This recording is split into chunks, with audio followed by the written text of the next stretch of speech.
ইয়া রাসূলুল্লাহ, ইয়া হাবিবাল্লাহ, নবী গো,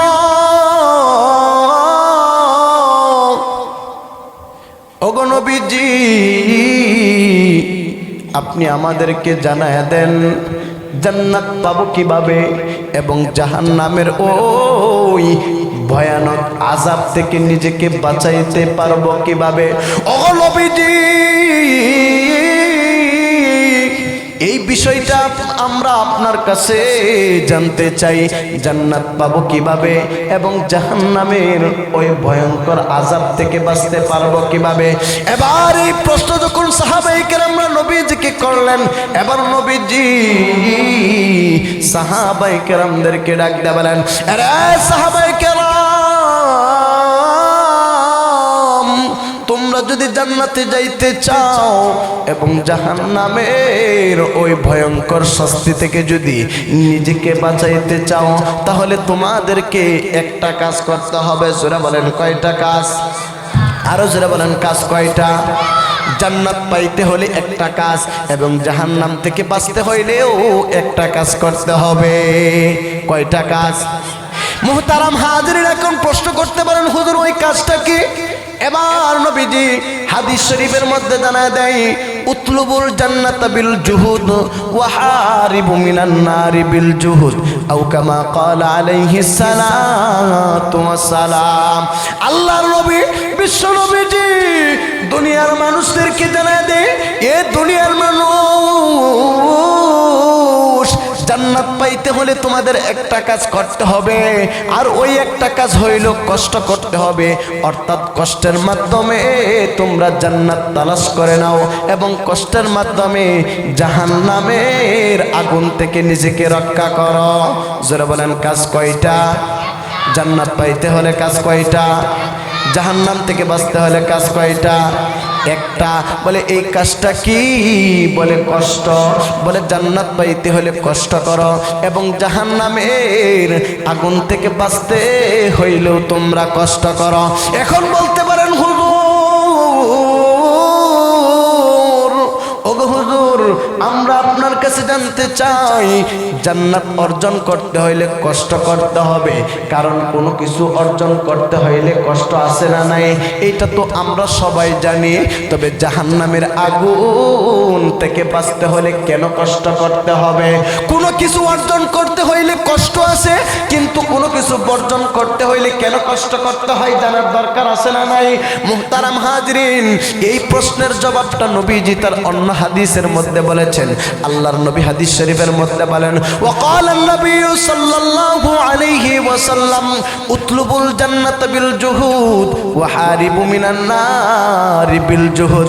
এরপরে হাদিসটা নবীজি বলেন, ওয়াকাল নবী সাল্লাল্লাহু আলাইহি ওয়াসাল্লাম, হুফাতিল জান্নাতু বিল মাকারিহি ওয়া হুফাতিন নারু বিশ শাহাওয়াত আও কামা ক্বালা আলাইহিস সালাতু ওয়াস সালাম। জান্নাত পাইতে হলে কেন কষ্ট করতে হবে? জাহান্নাম থেকে বাঁচতে হলে কেন কষ্ট করতে হবে? আল্লাহর নবী এই হাদিসের মধ্যে জবাব দিয়েছেন। তবে এই হাদিসের তরজমাটা এখন আমি করব না, পরিশেষে এই হাদিসের তরজমা করব। তা জানার আগে আমি আরেকটা হাদিস আপনাদেরকে জানাইতে চাই। আল্লাহর নবী বিশ্ব নবীজি জনাবে মুহাম্মদুর রাসূলুল্লাহ সাল্লাল্লাহু আলাইহি ওয়াসাল্লাম হাদিস শরীফের মধ্যে ইরশাদ করেছেন, আল্লাহ পাক রব্বুল আলামিন যখন জান্নাত তৈরি করলেন, জোরে বলেন কি তৈরি করলেন? আরো জোরে বলেন কি তৈরি করলেন? জান্নাত তৈরি করলেন। জান্নাত তৈরি করার পরে আল্লাহ পাক রব্বুল আলামিন হযরত জিবরাইল আলাইহিস সালাতু ওয়াস সালামকে ডাক দিয়ে বলেন, এরে জিবরাইল, যাও তুমি আমার তৈরিকৃত জান্নাতটা একটু পরিদর্শন করে আসো, জান্নাতটা একটু ঘুরে আসো। এবার হযরতে জিবরাইল আলাইহিস সালাতু ওয়াস সালাম যখন এই অনুমতি পেলেন, অনুমতি পাওয়ার পরে হযরতে জিবরাইল আলাইহিস সালাতু ওয়াস সালাম জান্নাতের ভিতরে প্রবেশ করলেন। জোরে বলেন কোথায়? আরো যারা বলেন কোথায়? জান্নাতের ভিতরে যখন প্রবেশ করলেন, জান্নাতের ভিতরে প্রবেশ করার পরে হযরত জিবরাইল যেই দিকেই তাকাই শুধু নাজ ও নিয়ামত। যারা বলেন সুবহানাল্লাহ, শুধু নিয়ামত আর নিয়ামত, শান্তি আর শান্তি, আরাম আর আরাম। এই দৃশ্য যখন হযরত জিবরাইল আলাইহিস সালাতু ওয়াস সালাম জান্নাতের ভিতরে দেখলেন, জান্নাতের ভিতরে দেখার পরে হযরত জিবরাইল সুন্দর করে জান্নাতটা ঘুরে দেখে আবার আল্লাহর কাছে যখন ফিরে আসলেন, এবার আল্লাহ জিবরাইলকে বললেন, আরে জিবরাইল, আমার ওই জান্নাতের ভিতরে আপনি কি দেখলেন, কি দেখলেন? এবার জিবরাইল জবাব দেয়, ওগো আসমানের মালিক আল্লাহ, ওগো আল্লাহ, আপনি ওই জান্নাতের ভিতরে যে নাজ ও নিয়ামত দিয়েছেন, যে আরামদায়ক জিনিস আপনি ওই জান্নাতের ভিতরে রেখেছেন, আমার মনে হয় দুনিয়ার মানুষ যদি ওই নাজ ও নিয়ামতগুলা দেখতে পারে, আমার মনে হয় একজন মানুষও ওই জান্নাতের বাহিরে থাকবে না, সকল মানুষ পাগল পারা হয়ে যাবে জান্নাতে প্রবেশ করার জন্য। জোরে বলেন সুবহানাল্লাহ। এত দামি দামি জান্নাত, এত দামি দামি নিয়ামত দিয়া আল্লাহ পাক রব্বুল আলামিন জান্নাতটাকে সাজাইছে। এবার আল্লাহ পাক রব্বুল আলামিন যখন জাহান্নাম তৈরি করলেন, কি তৈরি করলেন? জাহান্নাম তৈরি করলেন। এবার আল্লাহ পাক রব্বুল আলামিন ওই জান্নাতের মতো আবার জিবরাইলকে বললেন, এরে জিবরাইল, এবার আপনি আমার জাহান্নামটা একটু ঘুরে আসুন, জাহান্নামটা পরিদর্শন করে আসুন।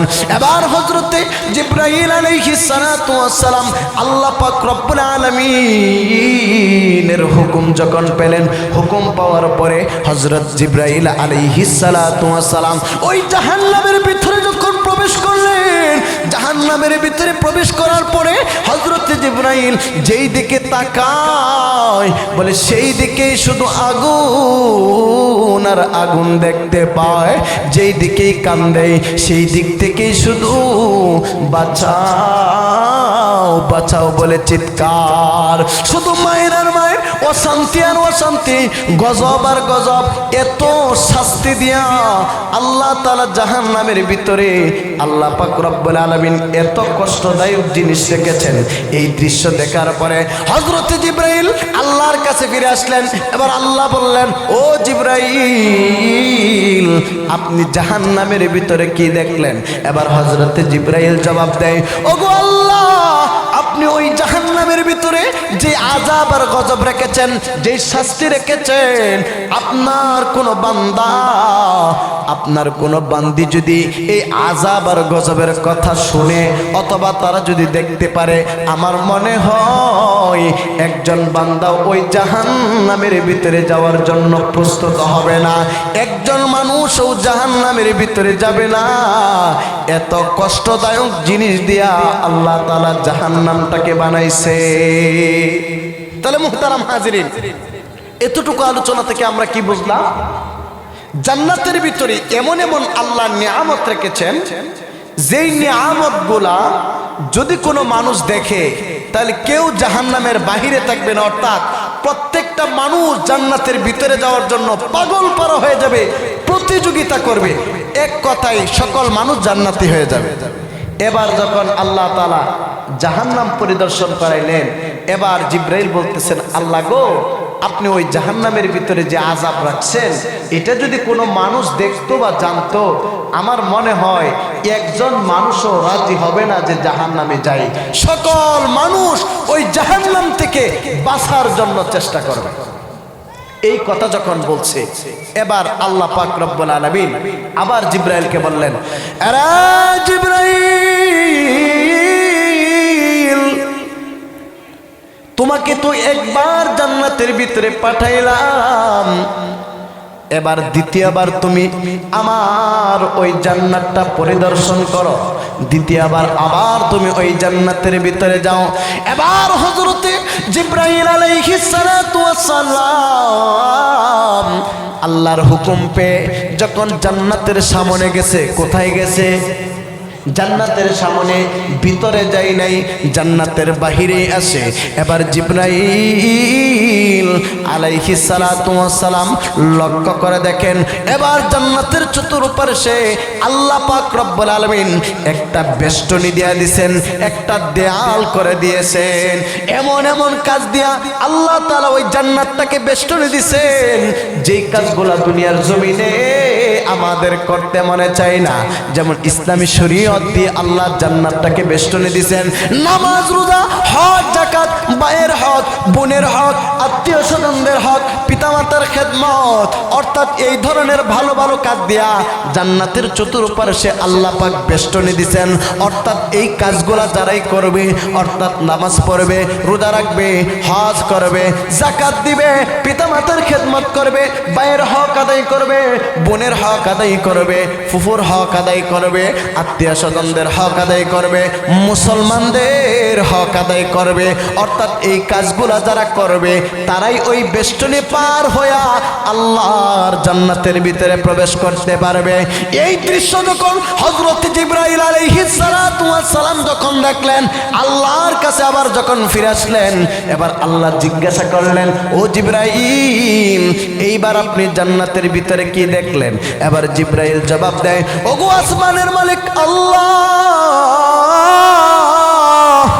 ওগো আল্লাহ, আপনি ওই জান্নাতের চতুর্পাশে যেই কাজগুলা দিয়া আপনি বেষ্টনী দিছেন, আমার মনে হয় আপনার একজন বান্দাও এই কাজগুলো করে জান্নাতের ভিতরে প্রবেশ করতে পারবে না। আগে বলছিল আল্লাহ একজনও জান্নাতের বাহিরে থাকবে না, সকল মানুষ জান্নাতে যাওয়ার জন্য পাগল হয়ে যাবে। এইবার বলতেছে, যখন নামাজ রোজা দিয়া শর্ত কইরা দিছে, দেয়াল তুইলা দিছে, এবার বলতেছে আল্লাহ গো, এই কাজগুলো আপনার বান্দা করবেও না, জান্নাতে যাইতেও পারবে না। এবার আল্লাহ পাক রব্বুল আলামিন ওই প্রথমবারের মতো দ্বিতীয়বার আবার হযরত জিবরাইল আলাইহিস সালাতু ওয়াস সালামকে ডাক দেয়া বলে, আরে জিবরাইল, এবার আপনি দ্বিতীয়বারের মতো এবার আপনি জাহান্নামটা আবার পরিদর্শন করে আসুন। এবার হযরত জিবরাইল আলাইহিস সালাতু ওয়াস সালাম আল্লাহ পাকের হুকুম পেয়ে যখন দ্বিতীয়বার জাহান্নামটা পরিদর্শন করতে গেলেন, এখন জাহান্নামের ভিতরে প্রবেশ করে নাই। এই মুহূর্তে হযরত জিবরাইল লক্ষ্য করে দেখে, ওই জাহান্নামের চতুর্পাশে আল্লাহ তাআলা এমন এমন কাজ দিয়া আল্লাহ তাআলা বেষ্টনী দিয়েছেন, যেইগুলো আমাদের করতে মনে চাই। নামাজ পড়তে মনে চাই না, রোজা রাখতে মনে চাই না, হজ করতে মনে চাই না, ঘুষ খাইতে মনে চাই, সুদ খাইতে মনে চাই, জিনা করতে মনে চাই, ব্যভিচার করতে মনে চাই, জুলুম করতে মনে চাই, ভাইয়ের হক নষ্ট করতে মনে চাই, বোনের হক নষ্ট করতে মনে চাই। এক কথায় যত প্রকার খারাপ কাজ আছে যেইগুলো আমাদের করতে মনে চাই, এই সমস্ত খারাপ জিনিসগুলা দিয়া আল্লাহ তাআলা জান্নাতের চতুর্পাশে বেষ্টনী দিয়েছেন। এই দৃশ্য দেখার পরে হযরত জিবরাইল যখন আল্লাহর কাছে ফিরে আসলেন, এবার আল্লাহ পাক রব্বুল আলামিন হযরত জিবরাইল আলাইহিস সালাতু ওয়াস সালামকে বললেন, ও জিবরাইল, এইবার আপনি কি দেখলেন? এবার জিবরাইল ডাক দেয়া কয়, ওগো আসমানের মালিক আল্লাহ, আপনি ওই জাহান্নামের চতুর্পাশে যেই কাজগুলা দিয়া সাজাইছেন, আমার মনে হয় আপনার এই বান্দাগুলা, আপনার এই দুনিয়ার মানুষগুলা এই কাজগুলা ছাড়তেও পারবে না, আর জাহান্নামের আগুন থেকেও বাঁচতে পারবে না। অর্থাৎ মানুষ সুদ খাবে, ঘুষ খাবে, জিনা করবে, ব্যভিচার করবে, ভাইয়ের হক নষ্ট করবে, বোনের হক নষ্ট করবে, বিড়ি খাবে, সিগারেট খাবে, গাঁজা খাবে, ইয়াবা খাবে, অর্থাৎ এই ধরনের হারাম জিনিসগুলা সে ভক্ষণ করবে, সে গুনার কাজের মধ্যে লিপ্ত হবে। এইগুলা তার কাছে ভালো মনে হবে। এই কাজগুলা থেকেই যদি কোনো ব্যক্তি বাঁচতে পারে, তাহলেই ওই ব্যক্তি জাহান্নামের আগুন থেকে বাঁচতে পারবে। অন্যথায় এই কাজগুলা যারা করবে, সকল মানুষ এই কাজগুলা করবে আর জাহান্নামের ভিতরে প্রবেশ করবে। যারা বলেন নাউজুবিল্লাহ, আরো যারা বলেন না নাউজুবিল্লাহ। অর্থাৎ আল্লাহ পাক রব্বুল আলামিন জাহান্নামের চতুর্পাশে এমন কিছু কাজ দিছে যেগুলো আমাদের করতে মনে চায়। অর্থাৎ জাহান্নামের চতুর্পাশে আকর্ষণীয় জিনিস দিছে, সুদ, ঘুষ, জিনা, ব্যভিচার, জুলুম, অত্যাচার, এইগুলা দিয়ে আল্লাহ সাজাইছে। অর্থাৎ এইগুলা মানুষ করবে আর কোথায় যাবে? জাহান্নামে। আর ওই যে জান্নাতের চতুর্পাশে কি দিছে? নামাজ, রোজা, হজ, যাকাত, এইগুলা কাজ দিয়া জাহান্নাম চতুর্পাশে সাজাইছে, বেষ্টনী দিছে। অর্থাৎ নামাজ পড়বে, রোজা রাখবে, আর কোথায় যাবে? জান্নাতে যাবে। তাহলে মুহতারাম হাজরিন, বলেন তো আমরা যারা এখানে উপস্থিত আছি, যারা নামাজ পড়ে না, তারা কি জানে না যে নামাজ না পড়লে জাহান্নামে যাইতে হবে? বলেন, জানে কি জানে না? আপনারা জানেন না যে নামাজ না পড়লে জাহান্নামে যাইতে হবে?